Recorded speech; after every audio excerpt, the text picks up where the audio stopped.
নির্ণায়কের অনুরাশি, যার ইংরেজি আমরা বলছি মাইনর।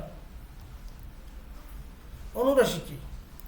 নির্ণায়কের কোনো একটি ভুক্তি যে সারি ও কলামে অবস্থিত, সেই সারি ও কলামের ভুক্তিগুলো বাদ দিয়ে যে ভুক্তিগুলো অবশিষ্ট থাকে তাদের নিয়ে গঠিত নির্ণায়কে ওই ভুক্তির অনুরাশি বলে।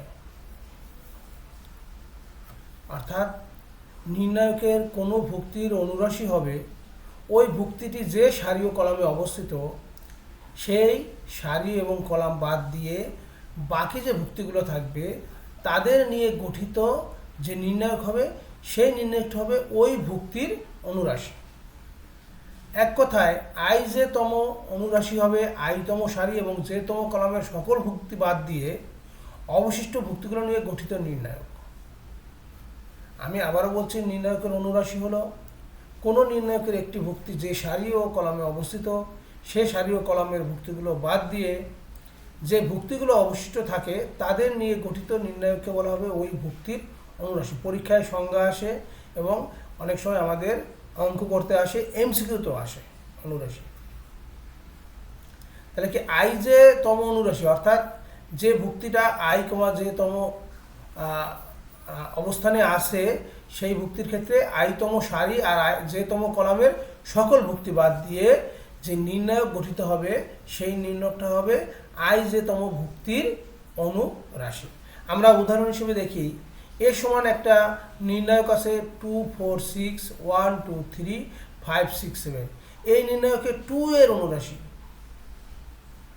এক্ষেত্রে 2 এর অনুরাশি অর্থাৎ এইখানে 1 তম রাশি যেটা আছে 1 তম অনুরাশি 1 তম অবস্থানে আছে কি 2।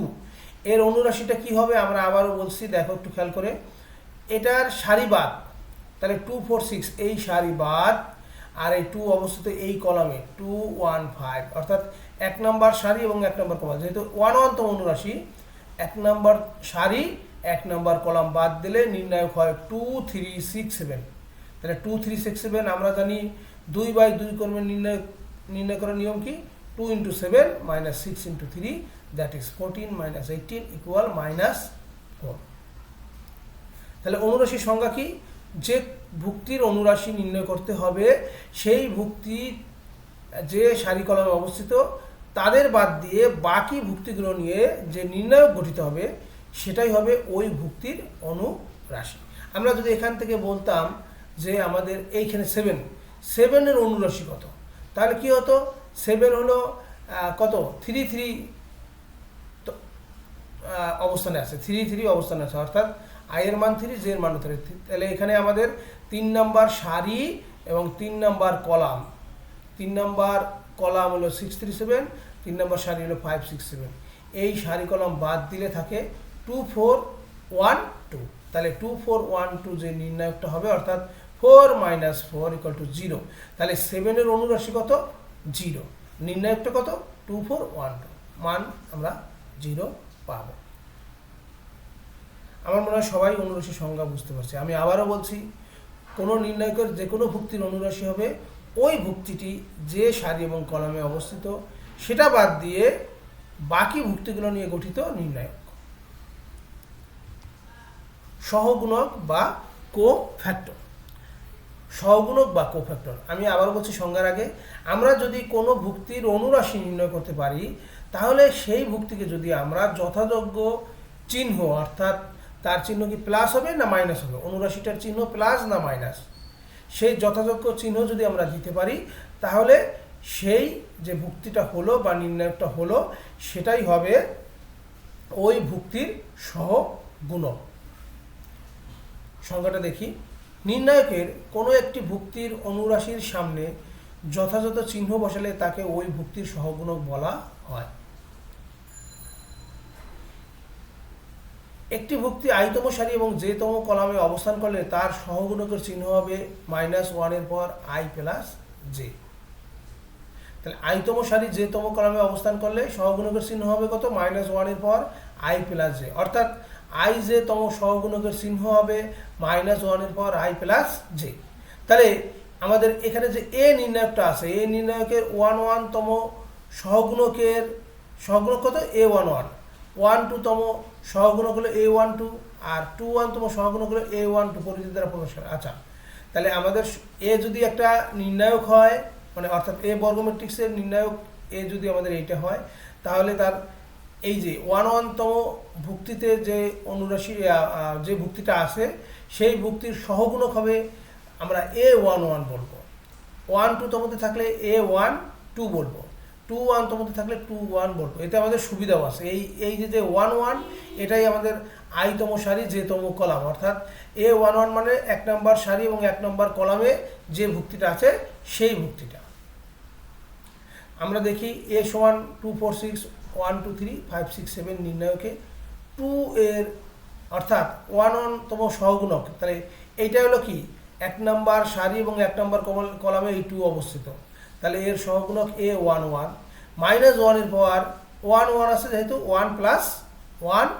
এরপর আমাদের অনুরাশি কি, এইখানে 2 এর অনুরাশি কি হবে, আমাদের সারি বাদ আমাদের কলাম বাদ থাকবে কত 2 3 6 7, তাহলে মাইনাস 1 এর পাওয়ার 1 প্লাস 1 অর্থাৎ মাইনাস 1 এর পাওয়ার 2, দ্যাট ইজ পজিটিভ 1। আর আমাদের এখান থেকে পেলাম 14 মাইনাস 18, দ্যাট ইজ মাইনাস 4। তেমনি 4 এর অর্থাৎ 4 আমাদের এখানে 4 আছে, 4 1তম 2 এর 1,2তম সহগুণক কি হবে 4 এর 1 A12 মাইনাস 1 এর পাওয়ার 1 প্লাস 2। আমাদের অনুরাশিটা কি হবে আমরা দেখি, আমাদের সারি 2 4 6 বাদ কলাম 4 2 6 বাদ, তাহলে থাকে কি 1 3 5 7, 1 3 5 7। আমরা মাইনাস 1 এর পাওয়ার 3 এখান থেকে পেলাম মাইনাস 1, আর এই নির্ণায়কের মান হলো 7 মাইনাস 15, দ্যাট ইজ তাহলে আমরা minus 1 into minus 8, that is plus 8। কোনো ভুক্তি নির্ণায়কে যে সারি ও যে কলামে আছে তাদের অবস্থানের সংখ্যার যোগফল জোড় হলে ওই উপাদানের চিহ্ন হবে প্লাস, আর যোগফল বিজোড় হলে চিহ্ন হবে মাইনাস।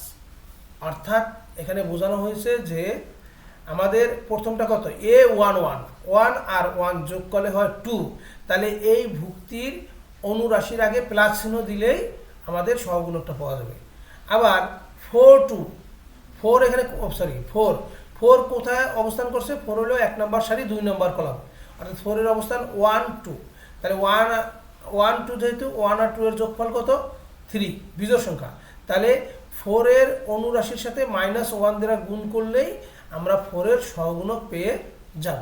ঠিক একইভাবে তাহলে আমাদের এখান থেকে আমরা বলতে পারি যে আমাদের এই প্রথমে এটার জন্য হলো প্লাস চিহ্ন, তারপর একটা মাইনাস চিহ্ন, তারপর একটা প্লাস চিহ্ন, আবার পরেরটা মাইনাস চিহ্ন, পরেরটা প্লাস চিহ্ন, পরেরটা মাইনাস চিহ্ন, আবার প্লাস চিহ্ন, মাইনাস চিহ্ন, প্লাস চিহ্ন। অর্থাৎ 3/3 ক্রমের ক্ষেত্রে আমরা সরাসরি বলে দিতে পারি plus minus plus minus plus minus plus minus plus. অর্থাৎ আমরা অবস্থান অনুসারে সরাসরি +1 আর -1 দিয়ে গুণ করে কিন্তু সহগুণক নির্ণয় করে ফেলতে পারি। আমি আবারও সহগুণকের সংজ্ঞা বলছি, কোনো ভুক্তির অনুরাশি নির্ণয় করার পরে তার সাথে যথাযথ চিহ্ন অর্থাৎ প্লাস চিহ্ন না মাইনাস চিহ্ন দিব, সেই চিহ্ন দেওয়ার পরে যা পাওয়া যাবে সেটাই হবে ওই ভুক্তির সহগুণক। আরেকটা কথা হলো যে তার i-তম অবস্থানের যোগফল যদি জোড় হয় তাহলে চিহ্ন দিতে হবে প্লাস, আর যদি বিজোড় হয় তাহলে চিহ্ন হবে মাইনাস।